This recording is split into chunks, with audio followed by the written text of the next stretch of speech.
Hello and welcome to the Analytics-Toolkit.com channel. My name is Georgi Georgiev and this 4-part video series is our complete guide to statistical significance in online A/B testing. This content is based on an article, a link to which you will find in the description below. The concept of statistical significance is central to planning, executing and evaluating A/B and multivariate tests. But at the same time, it is the most misunderstood and misused statistical tool in internet marketing as a whole. This is not my first take on the topic, but it is my best attempt to lay it out in as plain English as possible, covering every angle, but without going into mathematics and unnecessary detail. What is statistical significance? To explain it properly, we need to take a small step back to get the bigger picture. In many online marketing and user experience activities, we aim to make actions that improve the business bottom line, acquiring more visitors, converting more visitors, generating higher revenue per visitor, increasing retention, reducing churn, increasing repeat orders.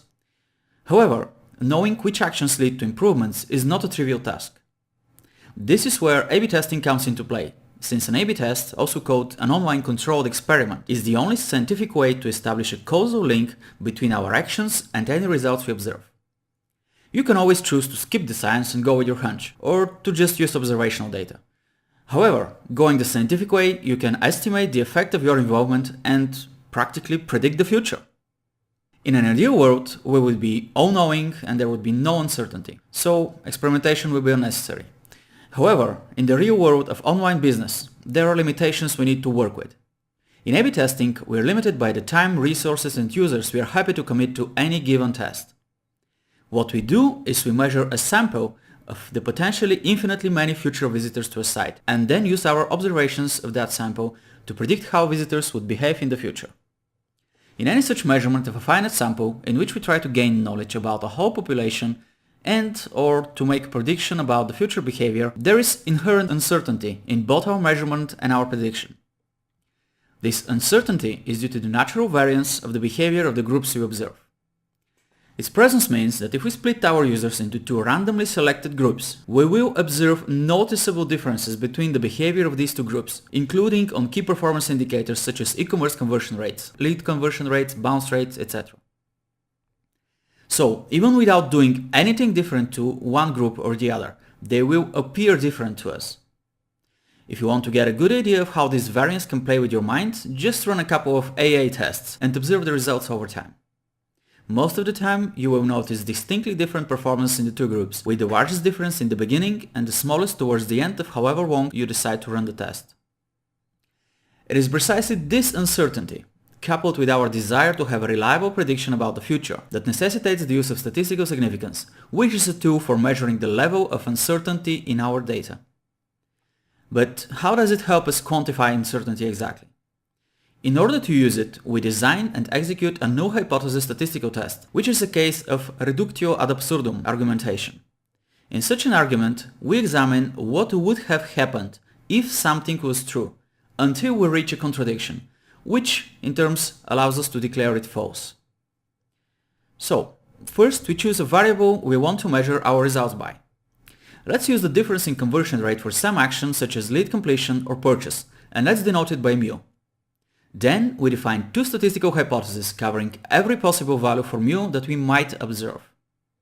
Usually, but not always, one hypothesis that we call the null or default hypothesis is defined as our intervention having no positive effect or having a negative effect. That is, mu is less than or equal to 0. The alternative hypothesis is that the changes we want to implement will have a positive effect, mu larger than 0. In most tests, we know the probability of observing certain outcomes for any given true value. Thus, we have a simple mathematical model we can link to the real world. In an A/B test, we examine the results and ask ourselves the following question. Assuming the null hypothesis is true, how often or how likely would it be that we will observe results that are as extreme or more extreme than the ones we observe? Extreme here just means differing by a given amount. This is precisely what statistical significance measures. On the screen you can see a visual representation I've prepared. The example is with a commonly used 95% threshold, corresponding to a one-sided p-value of 0.05. So statistical significance is a proxy measure of the likelihood of committing the error of deciding that the statistical null hypothesis should be rejected, when in fact we should have refrained from rejecting it. This is also referred to as a type 1 error, or an error of the first kind, and the high level of statistical significance means we have more guarantees against committing such an error. Some of you might still be wondering, why would I want to know that? I just want to know if A is better than B, or vice versa. What does it mean if a result is statistically significant? Logically, knowing that something is very unlikely to have occurred, assuming the null hypothesis of no improvement, can mean that one of three statements is true. 1. There is a true improvement in the performance of our variant versus our control. 2. There is no true improvement, but we happen to observe a rare outcome. The higher the statistical significance level, the rarer the event. For example, a 95% statistical significance would only be observed by chance 1 out of 20 times, assuming there is no improvement. Or 3. The statistical model is invalid, meaning it does not reflect reality. If you're measuring the difference in proportions, as in the difference between two conversion rates, you can dismiss 3 for all practical purposes, since in this case the model is quite simple. Classical binomial distribution has few assumptions and is generally applicable to most situations. Still, there is a possibility that the distribution used is not suitable for analyzing our case. For example, don't try to use binomial distribution to measure continuous outcomes such as revenue, as it will be a fairly clear case of the model not fitting reality. There are ways to test if the underlying distribution is of a given type, but this is a topic for a separate article.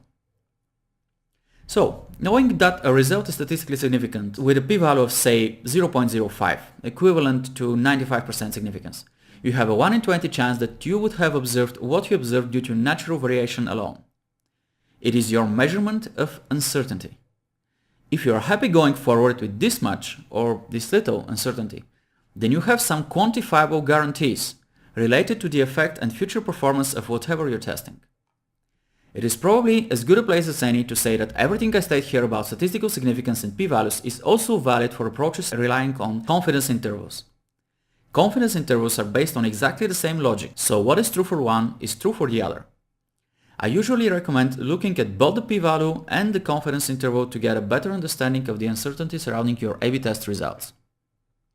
Let's take a brief look at non-inferiority A/B tests, since they are a special case of statistical significance testing. While many online controlled experiments are designed as superiority tests, that is, the error of greatest concern is that we will release a design or process that is not superior to the existing one, there is a good proportion of cases where this is not the error of primary concern. Instead, the error that we'd be trying to avoid the most is that we fail to implement a non-inferior solution. For example, when testing a simple color or text change on a call to action button, we won't suffer any negatives if we replace one color or text with another, as long as it is no worse than the current one, as in most cases it costs us nothing to have either in place. In other cases, the tested variant has lower maintenance or operational costs, so we would be happy to adapt it as long as it's not performing worse than the current solution. We might even be prepared to accept the possibility that it will perform slightly worse due to the savings we would make in the future. And so, in cases like the above, we would accept a solution as long as we can say that it is not inferior to the existing one by more than an acceptable margin. In these cases, the null hypothesis is defined as our intervention having a positive effect or having a negative effect no larger than a given margin m. The alternative hypothesis is that the changes you want to implement will have a positive effect or a negative effect smaller than m. Naturally, in this case, the interpretation of a statistically significant result will change.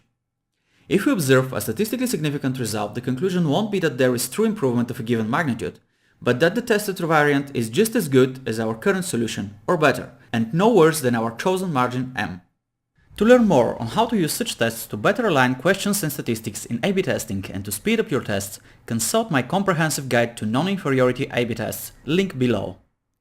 This concludes part 1 of our series. Check out part 2 for some common misinterpretations of statistical significance and how to avoid them.